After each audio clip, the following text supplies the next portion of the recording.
Assalamu alaikum students. Today we are going to do Ampere's law. It is lecture number 3 from your chapter electromagnetism, chapter number 13 physics part 2. Ampere's law or Ampere's circuital law was discovered, or we can say it was first given by Andre Marie Ampere in 1826. Basically this law relates magnetic field in a loop to a current passing through the wire. अब अगर आपको याद हो जब हमने इस chapter का lecture number 1 किया था force on a current carrying conductor, उसमें मैंने आपको एक बात बताई थी। ये करंट की प्रॉपर्टी है, जहाँ कहीं से भी करंट पास होता है किसी कंडक्टर में, जब भी करंट पास होता है तो वो अपने अराउंड एक मैग्नेटिक फील्ड प्रोड्यूस कर लेता है। वो जो force on a current carrying conductor में हमने फोर्स पढ़ी थी, वो फोर्स इसी मैग्नेटिक फील्ड का इंट्रैक्शन जब एक्सटर्नल मैग्नेटिक फील्ड से होता है, जो एक एक्सटर्नल मैग्नेटिक फील्ड में आपने कंडक्टर रखा था, इस मैग्नेटिक फील्ड का जब उस मैग्नेटिक फील्ड से एक्सटर्नल मैग्नेटिक फील्ड से इंटरेक्शन होता है तो उसकी वजह से वो फोर्स प्रोड्यूस होती है। तो ये तो करंट की प्रॉपर्टी है कि करंट कहीं से भी पास होगा वो अपने अराउंड एक मैग्नेटिक फील्ड प्रोड्यूस करेगा। अम्पेयर्स लॉ जो 1826 में ऑनरे मैरी अम्पेयर, आपके पास एक फिजिसिस्ट थे, उन्होंने जो दिया था, ये अम्पेयर लॉ उस मैग्नेटिक फील्ड को जो करंट के अराउंड प्रोड्यूस हो जाती है ड्यू टू करंट, उसको उस करंट के साथ रिलेट करता है, या ये एक आपको एक ऐसी मैथमेटिकल इक्वेशन देता है जो प्रोड्यूस्ड या इंड्यूस्ड मैग्नेटिक फील्ड को करंट के साथ रिलेट करता है, जिसकी वजह से वो मैग्नेटिक फील्ड इंड्यूस हुई है। We know that there is a magnetic field around a current carrying wire. वही बात के हमें पता है करंट कैरिंग वायर्स जो होती हैं उनके अराउंड हमेशा मैग्नेटिक फील्ड होती है। अब हम इसकी मैथमेटिकल फॉर्म डिराइव करते हैं एम्पेयर्स लॉ की। देखते हैं वो कौन सी इक्वेशन है जो आपके पास मैग्नेटिक फील्ड बी को करंट आई से रिलेट करेगी। If we consider close path around the wire in the form of circle having the wire at the centre. Ampere's का तरीका जो है, बेसिकली एम्पेयर्स लॉ आपके लिए वही काम करता है जो गॉसेस लॉ करता था, जो हमने इलेक्ट्रोस्टैटिक में पढ़ा था इलेक्ट्रिक फील्ड इंटेंसिटी के लिए। गॉसेस लॉ में इसी तरह हम एक गॉसियन सरफेस इमेजिन करते थे, सपोज करते थे अराउंड किसी क्लोज सरफेस में, और फिर उसके अंदर हम इलेक्ट्रिक फील्ड इंटेंसिटी की वैल्यू फाइंड करते थे। अम्पेयर्स लॉ का भी कुछ यही हिसाब है।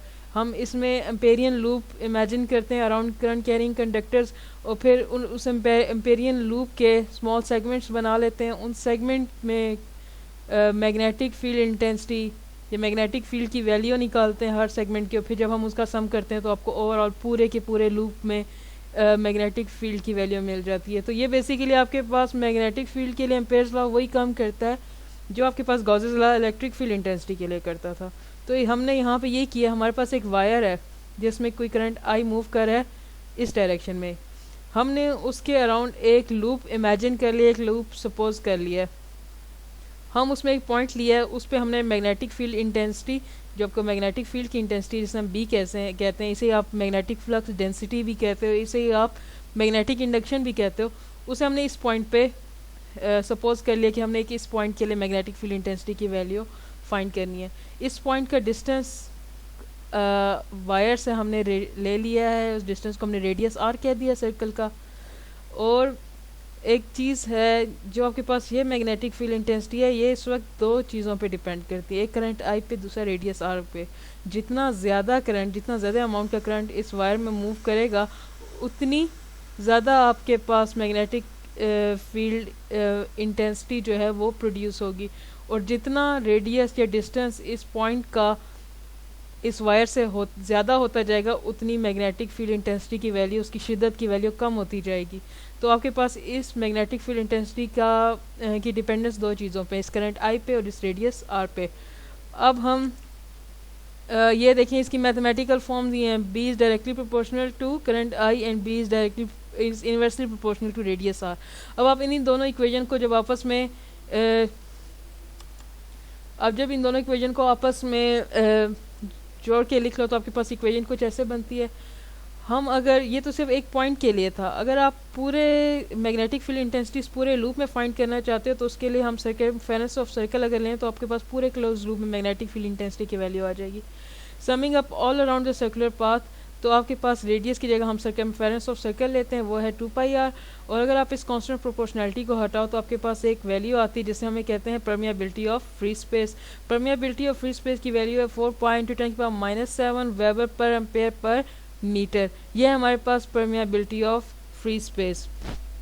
अब 2πr यहाँ पे डिवाइड हो रहा है, दूसरी तरफ जाके मल्टीप्लाई हो जाएगा, b into 2πr is equals to mu naught I. ये इक्वेशन बेसिकली एम्पेयर्स लॉ की जो ये इक्वेशन है, ये आपको पूरे के पूरे क्लोज लूप में मौजूद मैग्नेटिक फील्ड इंटेंसिटी की वैल्यू देती है, एक पूरे सर्कुलर पाथ में मैग्नेटिक फील्ड इंटेंसिटी की वैल्यू। ये तो हमारे पास एक जनरल इक्वेशन हो गई। जब भी आपके पास एक क्लोज लूप एक पूरा सर्कुलर पाथ बनेगा, उसमें आप ये इक्वेशन यूज़ करके मैग्नेटिक फील्ड इंटेंसिटी की वैल्यू निकाल सकते हो अगर आपके पास गिवन करंट की वैल्यू है। अब अगर हम बात करें एक जनरल इक्वेशन बनाने की, एक जनरल फार्मूला बनाएं, फिर उस पर आपके पास बेशक जिस तरह की मर्ज़ी सर्कुलर पाथ अब देख, जैसे ये आपके पास सेकेंड है इक्वेशन, इसमें आपके पास एक प्रॉपर सर्कुलर पाथ नहीं है बल्कि कर्व्ड पाथ है। इस तरह का कोई क्लोज पाथ हो जो प्रॉपर सर्कुलर पाथ ना हो, प्रॉपर रेक्टेंगुलर पाथ ना हो, इसके लिए भी या किसी प्रॉपर सरफेस के लिए भी आप उसको यूज़ कर सको, तो हमें एक ऐसी जनरल इक्वेशन चाहिए, तो हम उस जनरल इक्वेशन को डिराइव करते हैं। Now consider close path around the wire, figure 13.8 में यहाँ पे क्लोज पाथ करो। For element del L we can write, इससे हमने सबसे पहले अपना क्लोज पाथ लिया, उसे हमने लेंथ एलिमेंट के अंदर छोटे छोटे लेंथ एलिमेंट में डिवाइड कर दिया। लेंथ एलिमेंट ये इस फिगर को देखें, ये वही क्लोज पाथ है। ये आपके पास वायर, आप ऐसे इमेजिन कर लें जैसे ये आपके पास टॉप व्यू है। तो मैग्नेटिक फील्ड इंटेंसिटी बी जो है किसी भी पॉइंट पे अगर आपने फाइंड करनी हो सर्कुलर पाथ में, तो हम उसका टेंजेंट ड्रॉ करते हैं, वो आपके पास मैग्नेटिक फील्ड बी की डायरेक्शन होती है। तो हमने क्या किया, इस पूरे पाथ को स्मॉल लेंथ एलिमेंट में डेल L1 डेल L2 इसी तरह स्मॉल लेंथ एलिमेंट में पूरे पाथ को डिवाइड कर लिया। पहले हम एक लेंथ एलिमेंट के लिए फाइंड करेंगे, फिर हम सम कर लेंगे, तो हमारे पास पूरे सर्कुलर पाथ की वैल्यू आ जाएगी। तो अगर मैं इस पॉइंट को लूँ और इस लेंथ एलिमेंट को लूँ जो आपके पास, मैं कह देती हूँ ये मेरा लेंथ एलिमेंट, मैंने इतना सा टुकड़ा लिया है सर्कल का, और मैंने इस पॉइंट पे मैग्नेटिक फील्ड की वैल्यू फाइंड करनी है। तो डायरेक्शन मैग्नेटिक फील्ड इंटेंसिटी की ये होगी टेंजेंट टू द सर्कल, आप एक ड्रॉ करो। अब आप इस वेक्टर को उसकी एक्स और वाई कंपोनेंट में तोड़ दो, तो ये वाला आपके पास बन जाएगा इसका वाई कंपोनेंट, और ये वाला आपके पास बन जाएगा एक्स कंपोनेंट। हमारे पास जो मैग्नेटिक फील्ड, क्योंकि हम इस सर्कुलर पाथ के लिए सिर्फ ले रहे हैं, तो हमारे पास बी एक्स कंपोनेंट कंसीडर होगा और बी वाई कंपोनेंट इग्नोर हो जाएगा मैग्नेटिक फील्ड का। अब अगर आपने एक छोटा सा लेंथ एलिमेंट लिया जिसे मैंने डेल एल कह दिया, ये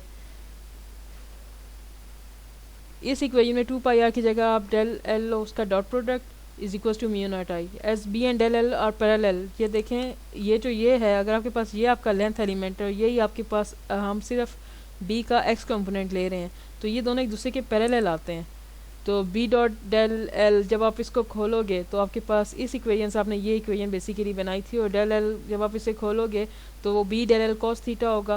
क्योंकि ये दोनों पैरेलल हैं तो थीटा हमारे पास 0 है, तो कॉस 0 1 होता है, आपके पास इक्वेशन इतनी सी बचेगी, B del L is equal to mu naught I. ये अब आपके पास सिर्फ एक लेंथ एलिमेंट के लिए, सिर्फ इस वाले। अगर आपने ओवर पूरे सर्कल पे या पूरे पाथ पे अगर आपने उसको सम अप करना है, तो आप समीशन ले लो बी डॉट डेल एल की, तो वो पूरे पाथ को कंसिडर करेगा, सिर्फ एक लेंथ एलिमेंट को नहीं बल्कि सारे लेंथ एलिमेंट को जो पूरे पाथ में, is equal to mu naught I which is Ampere's law. ये है हमारे पास जनरल इक्वेशन एम्पेयर्स लॉ की, जो मैग्नेटिक फील्ड इंटेंसिटी बी को करंट आई से रिलेट करता है। The close path is called Amperian path. ये जो आपके पास क्लोज पाथ है इसे हम एम्पेरियन पाथ कहते हैं। In general this law can be apply to any close path around a uniform magnetic field. किसी भी मैग्नेटिक फील्ड के अराउंड किसी भी तरह का पाथ हो, बेशक वो ऐसे कर्व्ड पाथ हो, सर्कुलर पाथ हो, रेक्टेंगुलर पाथ हो, उसके लिए आपके पास ये लॉ एप्लीकेबल है। तो ये था हमारे पास एम्पेयर लॉ। अगर आपको इसमें कुछ नहीं समझ आया, किसी चीज़ में इशू है, तो आप कमेंट सेक्शन में लिखें, I will get to it. Thank you.